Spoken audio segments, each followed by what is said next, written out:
Yo. Hey. Yo, what's up, man? Yo, how you been? Didn't see you in the Anthro the other day. Where are you, man? A big project coming up. What's up, man? What's up? There you go. Catch you later.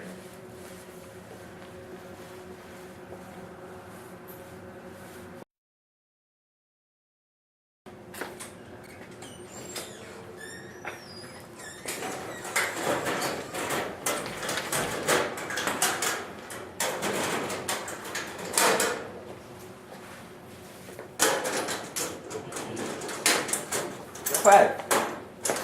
Abby. What do you want? What are you doing? It's none of your concern. What do you mean, man? What are you doing with these lockers? None of your concern. Come on, man, you gotta stop. What are you doing, man? Come on. Is there a problem with what I'm doing? Yeah, man, we can't just break into lockers, man. These people's belongings. Why not? It's not our stuff, man. But in fact, don't you think I'm doing the school and the students a favor? What do you mean, man? Explain. Well, the schools trust their security to these weak, flimsy lockers. And students are naive and stupid enough to think that by putting a $4 lock on it, that no one's going to be able to break into their locker and take their stuff. So, I'm showing both the schools and the students how stupid they are and how they should improve their security system. Ab. It's not a great moral. What are you doing? Come on, man, you gotta stop. No, Come on, man, you gotta stop. no. Ab, come on, man. I don't want to have to report you to the office. You don't want to do that, right? I'll stop, I promise. Sure? Yeah, man, I promise. Promise? You promise? Yeah, man. There you go. You pinky promise. Yeah, yo, I got you, man. There you Yo, go. I'm not gonna do that, man. Come on. Sure? Yeah. Yeah. There you go. Yeah. Catch you later. Yeah, see you, man.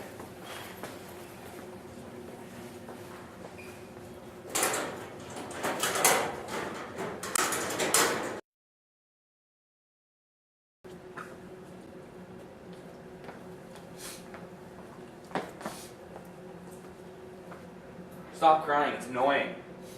Oh, man. What are you even upset about anyway? Bro, that was me, huh? Oh. Bro, that was me. That sucks. Get over it. I need a hug. I need a hug. Don't touch me. Don't touch me. Stay there.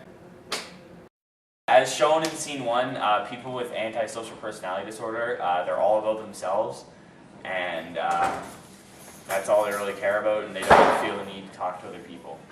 So, as in scene 2, as me and Evan were conversing in front of the lockers, you saw him kind of just breaking the law, doing things that are out of norms in societies. And at the end of the scene, you saw him being very manipulative. As shown in Antisocial Personality Disorder, they are very manipulative and can change their personality at any time. And in scene 3, you see Ryan crying because his girlfriend broke up with him. Your girlfriend, I hope you didn't recently go through a breakup. But it shows that people with antisocial personality disorder show a lack of remorse, and they don't really feel empathy towards other people. The clinical definition for antisocial personality disorder is a condition characterized by repetitive behavioral patterns that are contrary to usual moral and ethical standards and cause a person to experience continuous conflict with society. To be diagnosed with antisocial personality disorder, 3 or more of the following behaviors must be noticeable. Failure to conform to social norms with respect to lawful behaviors as indicated by repeatedly performing acts that are grounds for arrest. Deceitfulness as indicated by repeated lying or conning others for personal profit or pleasure. Failure to plan ahead.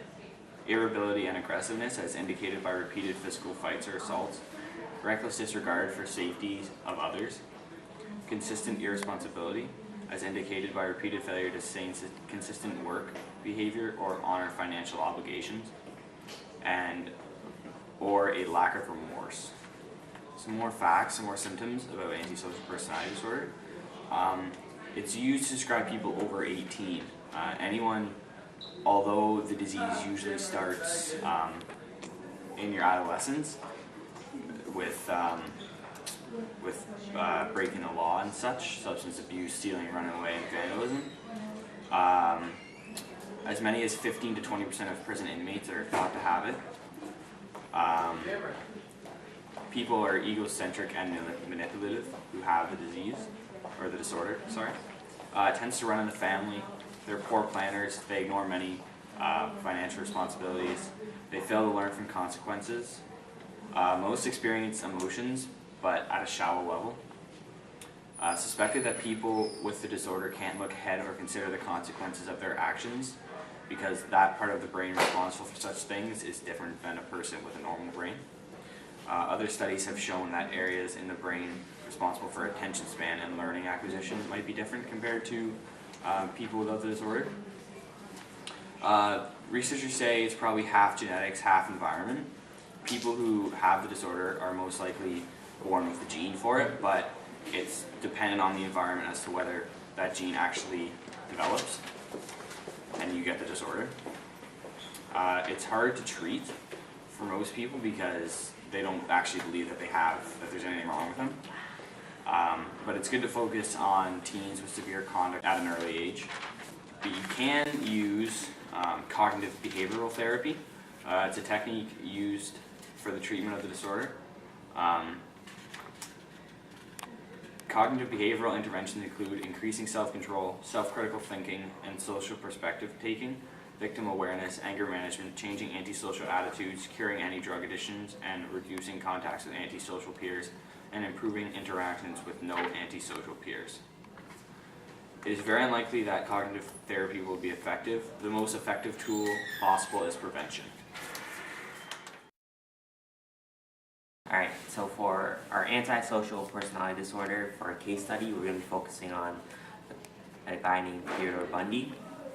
Ted Bundy was born in Vermont on November 24th, 1946. He grew up with his mother, never knowing who his father was. Bundy spent the first 3 years of his life in Philadelphia. At age 4, Bundy and his mother moved to Washington. It was at this time that his mother met Johnny Bundy. Ted was very jealous of his mother's relationship with Johnny. In 1953, Ted's mother and Johnny were married. They later had 4 children. At the age of 7, Ted's second grade teacher broke a ruler over his hand for punching one of his classmates in the face. This is when he first noticed his feelings of disturbing uneasiness, as he called it. Although Ted seemed to have some behavioral problems in school, his grades were above average. He attributes to his success to his mother's diligent efforts to help him with his homework. His mother did, however, discuss any personal matters with Ted. She did not socialize or gossip with others and never discussed her childhood. Ted also kept to himself from early on, and he chose to be alone. Ted found it difficult to socialize and did not participate in organized activities. Ted tried out for the baseball and basketball teams, but didn't make it. This was very traumatic for him. Because of this, Ted decided to try skiing. He used to make fake ski tickets so he could ski for free. He was never caught. Bundy used his good looks and charm to persuade young women to help him. In July of 1974, Bundy approached several young women with his arm in a sling and asked them to help him with a sailboat on top of his car. One woman agreed to help him and was never seen again. The same day, another woman disappeared from the washroom at the same lake. The remains of these 2 women and several others were found in a forest near the lake. All the victims tended to be college-age, white, attractive women. Bundy continued this killing spree until October of 1974. In November, Bundy tried to catch another victim, but she escaped. However, he did kill another woman the same day. Then in January 1975, Bundy began killing again, this time in Colorado. Several women were reported missing from the different places. Finally, on August 16, 1975, Bundy was arrested for driving suspiciously slowly down the street and refusing to stop when ordered by an officer. The officer found a hair that matched one of the victims in Bundy's car, and a witness said they saw Bundy the night another victim disappeared. Bundy was tried for murder in Aspen, Colorado. Bundy insisted on defending himself, and he was provided law books as requested. He was also allowed to wander the Aspen Law Library, where he jumped out the window and escaped. 8 days later, he was recaptured and this time kept under heavy watch. Because of Bundy's legal skills, he was able to delay the case by filing many motions. During this time period, he lost weight and carved a hole in his prison cell, which he was able to squeeze through and escape a second time. He traveled to many places and ended up in Tallahassee, Florida, near the FSU sorority houses. On January 15, 1978, 5 young women from a sorority house were severely beaten. 2 of them died, and at least 2 of them were raped. 1 month later, a 12-year-old was found raped and strangled to death. On February 15, 1978, Bundy was again arrested for failing to stop when ordered by a police officer. It didn't take long for them to discover Bundy was wanted for murder in Colorado. Bundy admitted to 23 murders and was sentenced to death. He died in the electric chair on January 24, 1989 in Florida. Bundy was classified as a high factor 1 psychopath. This means he was very intelligent and had few indications of psychopathy earlier in life.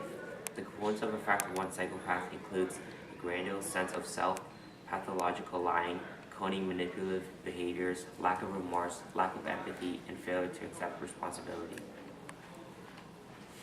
Bundy is a classic example of an antisocial behavior. He was charming and likable, while at the same time extremely manipulative.